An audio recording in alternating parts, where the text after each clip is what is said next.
I greet you, ladies and gentlemen, as I come to you to present the second installment of the lectures that I'm delivering today. At the end, towards the end of the last lecture, when I was presenting on the positivist research paradigm, I promised that I was going to come to you and deliver a lecture on just simple research methodological issues, which are not of a philosophic nature, just basic research methodology issues. And that chief among what I'm going to accomplish in this lecture is the definition of research. So without much wasting of time, I want to give a working definition of research, because all along it has been assumed that all of us understand what we mean when we are talking about research. So I believe that after covering quite a lot of material, quite substantial material, and covering a lot of ground about research paradigms, it's now in order for me to offer a more formal definition of research, so that even as I cover subsequent sections in this research methodology course, you are able to follow whatever I'll be presenting to you. I need to point out to my second year master's degree students, those who are pursuing the Master of Science in Banking and Financial Economics degree at the National University of Science and Technology, that I'm going to send you slides. I've got quite a lot of slides on research methodology notes, but I had a feeling, and this is my judgment, that it's necessary for me to present philosophic issues. It's a philosophic choice that I made, that when I'm presenting on the philosophies of research, rather than using PowerPoint presentation, I will try by all means to follow my notes and also to adopt a freestyle approach in explaining the fundamental concepts that are involved or that are included when you are looking at the philosophies of research, like the hypothetical positivist research paradigm, which I covered in the previous lecture. So now zeroing in on what I'm supposed to cover, the question which I want to ask is the question, what is research? You are doing applied research methodology, but the question is, what is research? That's the question that I want us to tackle in this lecture. According to the definition that I've gleaned in my studies, research is a systematic process of inquiry whose aim is to describe, explain, predict, and control the observed phenomenon or an observed phenomenon. So the aim of research is to engage in a systematic inquiry in order to describe, to explain, to predict, and to control an observed phenomenon. You can almost tell from this definition that the school of thought or the philosophy which is inspiring this definition is the hypothetical deductive positivist research paradigm. Because at the end, we are talking about prediction and control, which are fundamental aspects of the positivist research paradigm, which tends to be experimental in orientation. So to research, it is to purposely and methodically search for new knowledge. So when we are undertaking research, it is a purposeful and a methodically inspired kind of activity in order to glean new knowledge or to gather new knowledge and practical solutions in order to answer certain fundamental questions that the researcher will be having beforehand. So for one to say I'm engaging in research, it is imperative that the researcher has got questions that exist beforehand, which are propelling the researcher to actually engage in the search for new knowledge. So, giving it a more formal definition, the process of research is defined as a systematic inquiry that investigates, some tentative statements of fact, normally known as hypotheses, in order to suggest new interpretations of data or texts and pose new questions that will be provoked by the data which has been gathered. So the aim is to systematically inquire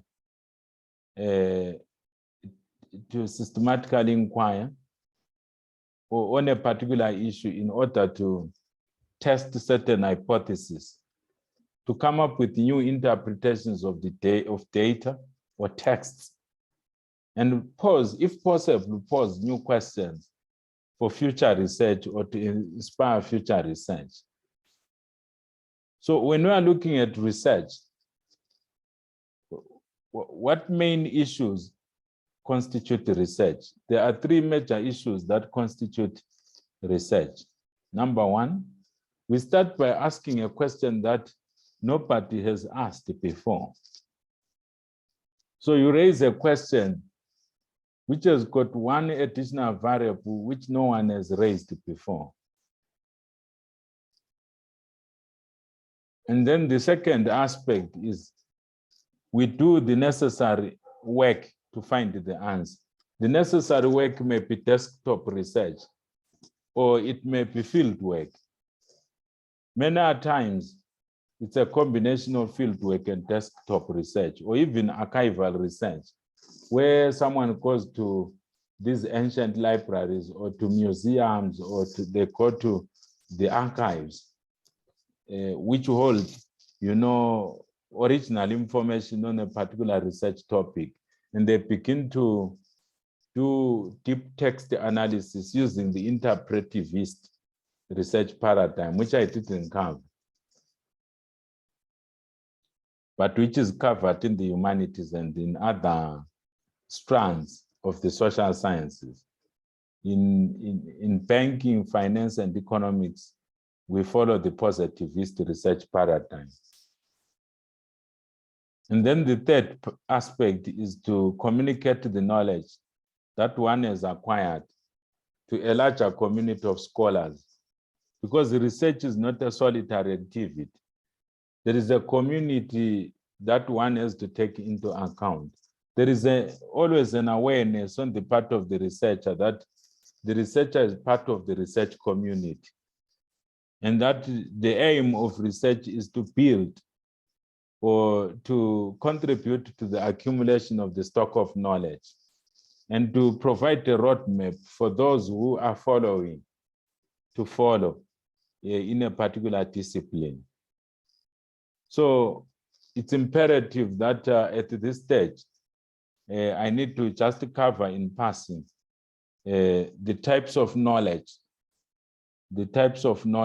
that research contributes in the social sciences in general, the types of knowledge. The first type of knowledge that is contributed by research in banking, in finance, and economics is descriptive knowledge. There are some studies which are just descriptive by their nature.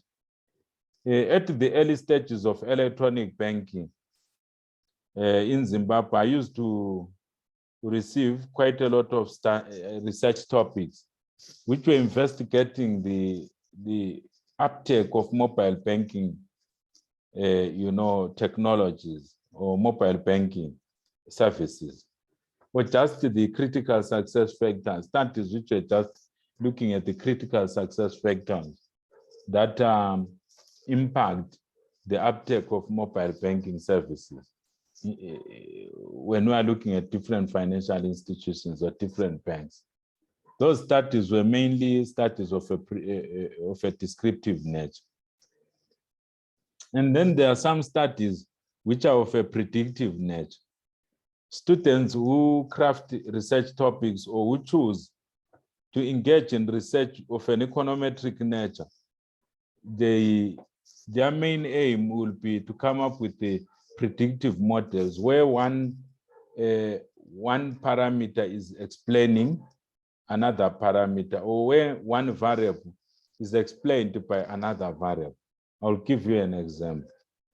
If someone is looking at the US dollar, Zimbabwe dollar exchange rate as one variable, an explanatory variable, and inflation, the rate of inflation in the Zimbabwean domestic economy, it means the study is a predictive one, because one will be interested in analyzing the impact of the exchange rate, the US dollar, local RTGS dollar exchange rate, the impact of the local exchange rate on the inflation rate. So the aim is to gather information and to estimate an econometric model, which will enable one to explain, or to predict the impact of one variable on another, so as to inform, policy prescriptions. The other, another example that I can give you of a predictive study, which is not of a macroeconomic policy nature. It's a scenario where someone is investigating the impact of the London interbank offered rate, or on the demand for, money market instruments in London. Again, it's a predictive study. The aim is to derive predictive knowledge which enables one to explain one set of factors in terms of another set of factors, or to explain one factor in terms of another set of factors. Another example of a predictive study, it's a scenario where one is investigating the impact of various types of interest rates in an economy on gross investment, gross fixed capital formation in an economy. So the one set of factors is the interest rates, the explanatory variables. The explained variable is gross fixed capital formation, which is your gross investment. So if someone is interested in acquiring knowledge about the impact of one set of factors, the explanatory variables, on the other set of factors, in this case, gross fixed capital formation or gross investment, they are trying to derive predictive knowledge or predictive information. And then the other type of knowledge that research seeks to contribute to our understanding of finance or economics is knowledge to do with improvement. Knowledge to do with the, improving processes. This knowledge to do with improvement or processes, that it will be acquired may be implied in research projects, such as the effectiveness of bank customer initiatives in contributing to customer satisfaction. That's one topic that I can immediately think of off the cuff. And then another research topic, which has got an element of seeking improvement. It might be an investigation of the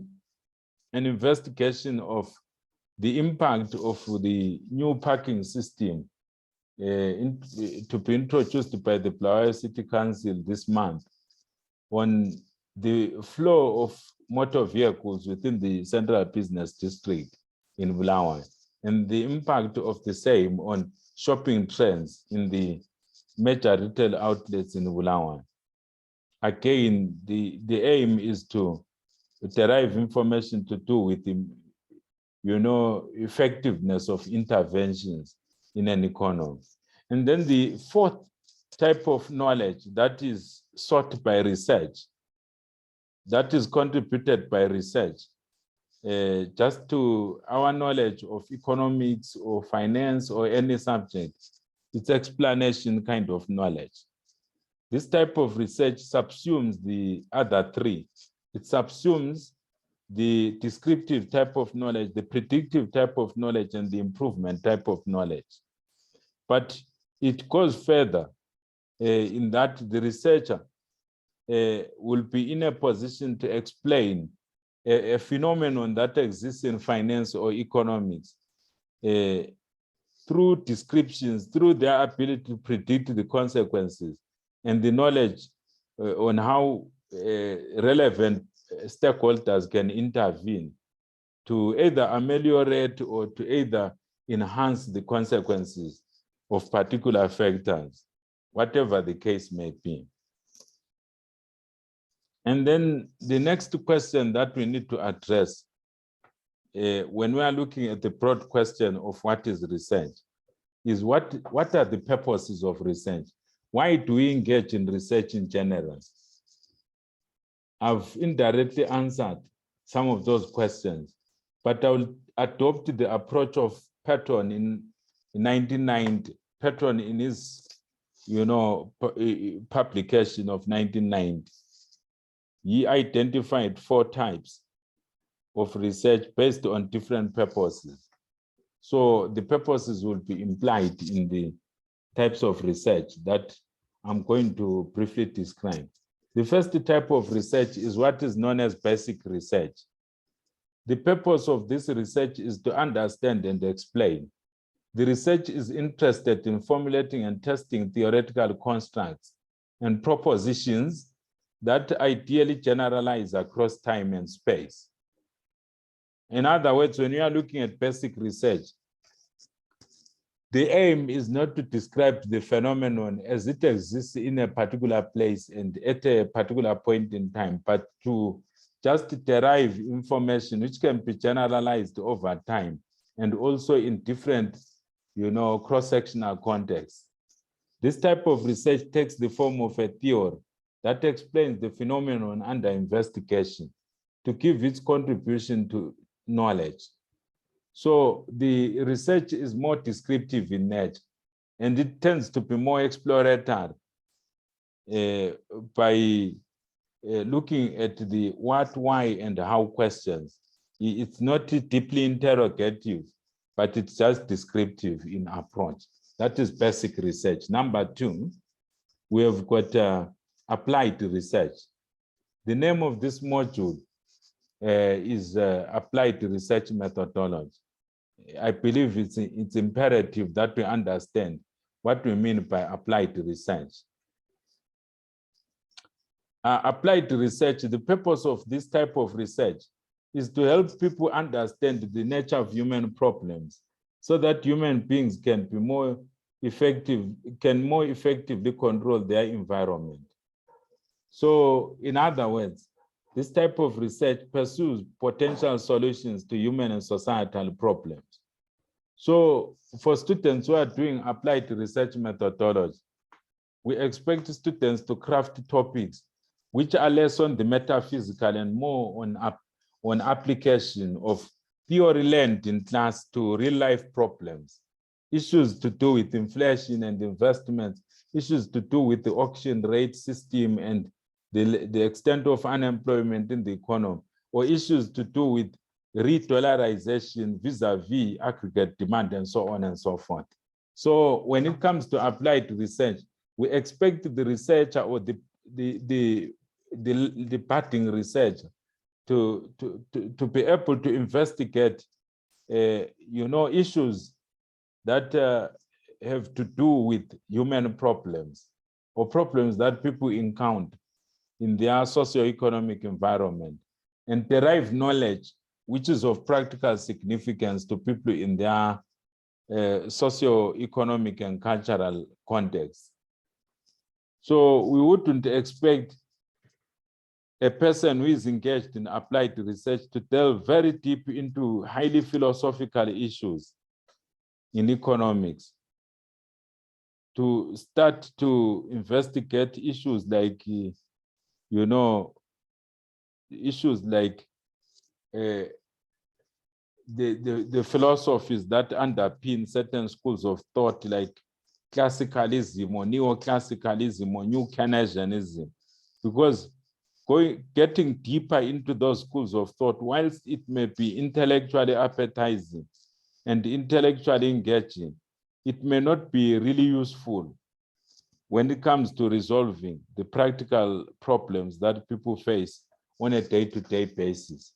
So with applied research, the purpose of this kind of research is to help people understand in the research community and outside the research community to understand the nature of human problems so that human beings can more effectively control their environment. So to contextualize into finance, when you are carrying out applied research in finance, the aim is to help people in the research community in finance to understand the nature of financial problems, financial and economic problems, so that financial market players and other stakeholders in the economy can more effectively control their socio-economic environment in such a way that economic factors, they don't have a negative impact or negative consequences on their welfare, both now and in the future. And then we move on to evaluation research. This type of research tends to be summative and formative at the same time. When we are looking at evaluative research studies, or evaluative research in general, evaluative research, also called evaluation research, this probes or studies the processes and outcomes that are aimed at attempted solutions. The purpose of formative research is to improve human intervention within specific conditions, such as activities, time, and groups of people. And the purpose of summative evaluation is to judge the effectiveness of a program, policy, or product. So evaluation research is mostly done as part of monitoring and evaluation exercise in order to inform interventions to be deployed at specific points in the implementation of a certain program. Let us assume there is a certain macroeconomic program or an industrialization framework or policy that the government is implementing. It becomes very imperative to do evaluation and research. I mean evaluation research as part of the broad monitoring and evaluation exercise to inform and to instruct the implementation of a particular policy program or a product, so that timely interventions can be deployed to minimize the negative or deleterious effects of that program, policy, or product on society as a whole. And then number 4, we've got action research. Action research is common in the humanities and in social sciences. What is action research? The aim of action research is to solve a specific problems within a program or organization or community. According to Petro 1990, the design and the data collection in action research tends to be informal. It's more informal. And the people in the situation are directly involved in gathering information and starting themselves in the process. This can be done in those areas of finance where one has to gather primary data. But otherwise, if someone is engaged in an econometric study, the best thing is to use basic research and applied research. That's the best procedure, to use basic research, applied research, or evaluation research in those situations where the researcher or the economist is now part of an implementation team of a particular program. But when one is engaged in just simple academic research in finance, banking, or economics, in most cases, one will be engaged in either basic research or applied research. And then, having given a working definition of research, I need to define development, because in most cases, we read a lot about research and development, R&D, as it is normally abbreviated. or truncated. What's the difference between R&D? What's the link between R&D, research and development? What is development? Now, when we are looking at development, it is a very complex issue with many different and sometimes contradictory definitions. But one thing which we know as economists is that a basic prerequisite for economic development is economic growth. If an economy is declining, it's very hard to talk of economic growth in an economy which is declining. We know an economy can grow whilst destroying the physical environment, in which case people may not be really developing because things like pollution and so on may be increasing. But generally, when we are looking at development, development has got physical, both physical and human aspects. In terms of physical aspects, the amenities that sustain life, like infrastructure, things like roads, buildings, social amenities, economic infrastructure like your shops, your banks, your roads, your telecommunications network, they have to be growing at a positive rate. And then the human aspect of development, people must be improving in terms of their awareness of their physical environment and their ability to command the resources that contribute to, for instance, a higher life expectancy and less proneness to things like diseases and a lowering of things like the death rate, leading to a longer life, a longer and a more meaningful life. So when we are looking at research and development, we realize that there is a link between research and development, because you can't improve infrastructure without first of all engaging in research to find out how one ought to innovate from where they are in terms of the current state of physical infrastructure to where they are supposed to be in the near future. So I don't want to pretend like I am giving an exhaustive description of what development is all about. But from what I've just said, ladies and gentlemen, I believe that we are able to realize that development refers to a wide range of business, governmental and academic activities, which are designed to use new or old knowledge to produce new products or processes so that people are able to live a longer and a healthier life, are more knowledgeable, are more able to access the resources needed for a decent standard of living, and are more able to participate in the life of the community. It's quite a comprehensive definition. I'm going to take it again. When we are looking at developmental activities, these refer to a wide range of business, governmental, and academic activities that are designed to use new or old knowledge to produce new products or processes or systems so that people in a particular community are able to live a longer and a healthier life, are more knowledgeable, are more able to access the resources needed for a decent standard of living, and are more able to participate in the life of the community. So there are so many indicators that are included in that definition. I won't dwell on that. It's within the purview of those who do development studies. But as you can see, implied in that definition is increased awareness of one's physical and non-physical environment, social, economic, and political environment.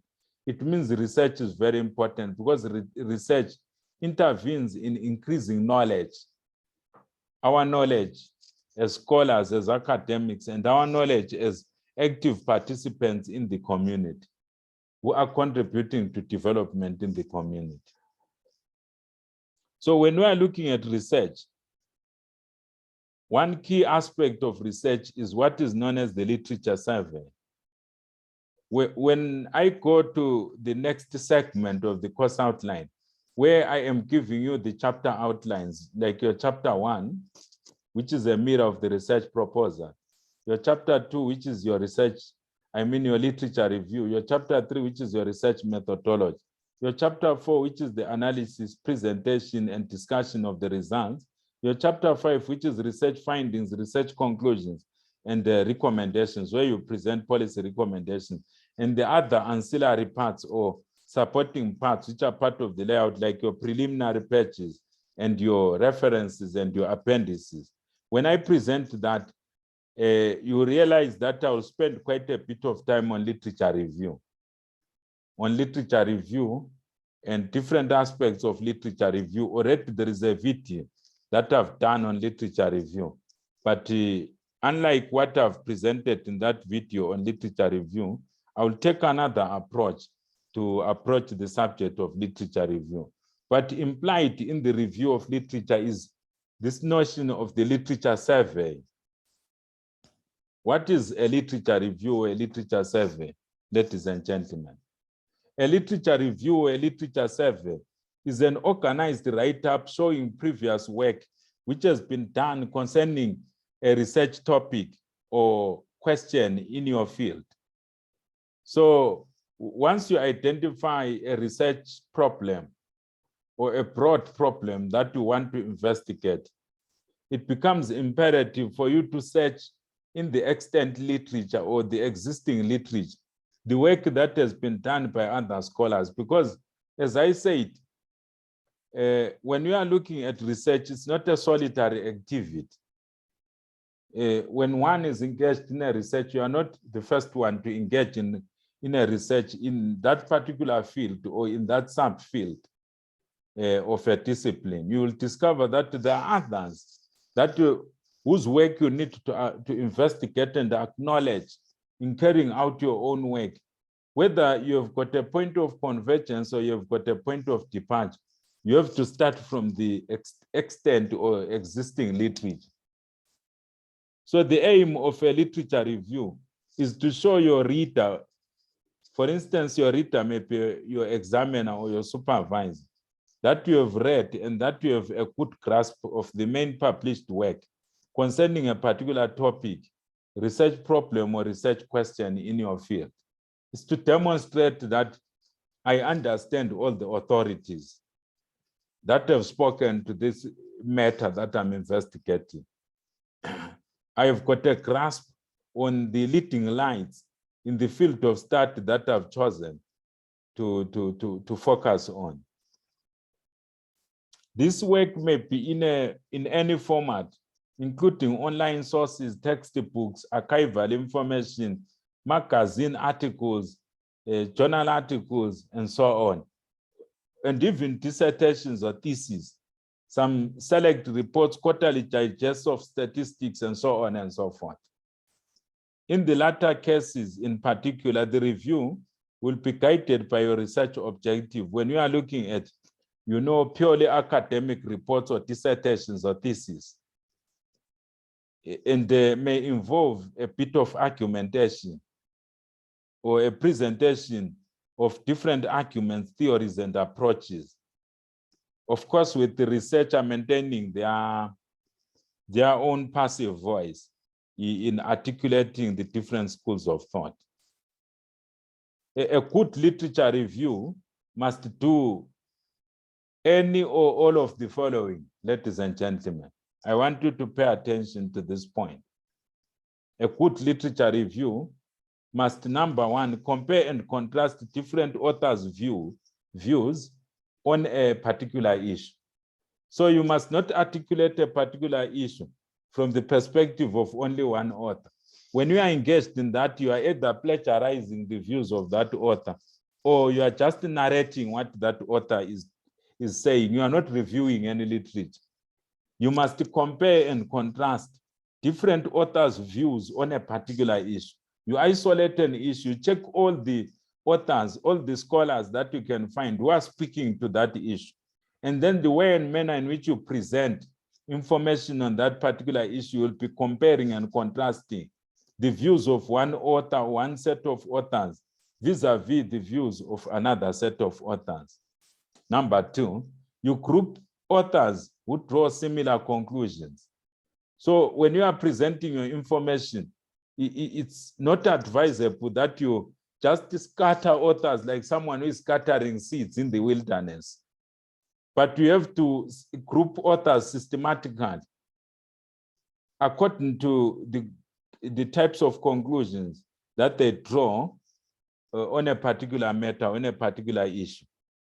And then the third aspect of a good literature review is that a good literature review criticizes aspects of methodology. You have to critique aspects of the research methodology. If you are not to critique aspects of the research methodology, which led to data being gathered and certain conclusions being drawn, you have to at least describe, provide a succinct explanation of the research methodology that was deployed in order to arrive at particular conclusions.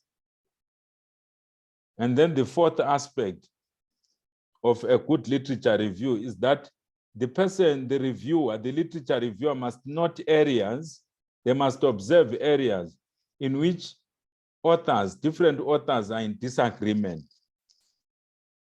where there is dissonance or disagreement among authors that are speaking to a particular issue. Point number 5, the literature reviewer must highlight exemplary studies or seminal studies, because in any given subject, there will be people who actually pioneered in researching a particular phenomenon, or who have spoken more to that phenomenon than other researchers. The researcher must highlight gaps in research as well. The researcher must show how the study relates to previous studies, the current study. The researcher must demonstrate how their study relates to the literature in general, which is speaking in general to their research topic. And the researcher must be able to conclude by summarizing what the literature says in their chapter summary, or towards the end when they are evaluating what the literature is just saying. And then the general purpose of literature review is, number 1, to help one to define and limit the problem that one is working on, to delimit the scope. It's very imperative when you are researching a particular topic that one is able to delimit the scope of their study. Because without a literature review, you don't know the exact parameters of the variables that you are actually investigating when you are engaged in a particular study. You are only helped by the literature to see the exact parameter that you have to take into account in investigating a particular issue, a particular phenomenon. And then the second part in the general purpose of the literature review is that it helps you to place your study in a historical perspective. Because whatever we are doing, we are just contributing to knowledge in the progress of time. As a progression of time, it's one dimension of literature review is that we are just innovating knowledge by trying to contribute to new knowledge. And then one also has to avoid unnecessary duplication, which is why literature review must be thorough and must be precise, so that one avoids duplication in the name of adding to new knowledge. And one must also be in a position when they've done their literature review thoroughly to be able to evaluate promising research methods in a particular field. And finally, one must be in a position to relate their findings to previous knowledge and suggest steps that can be taken to engage in further research.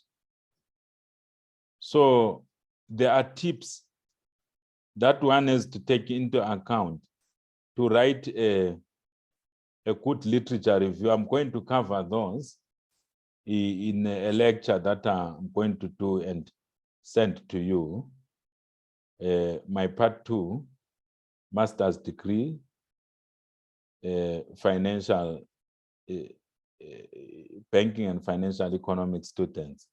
I believe that this short presentation has been of benefit to you.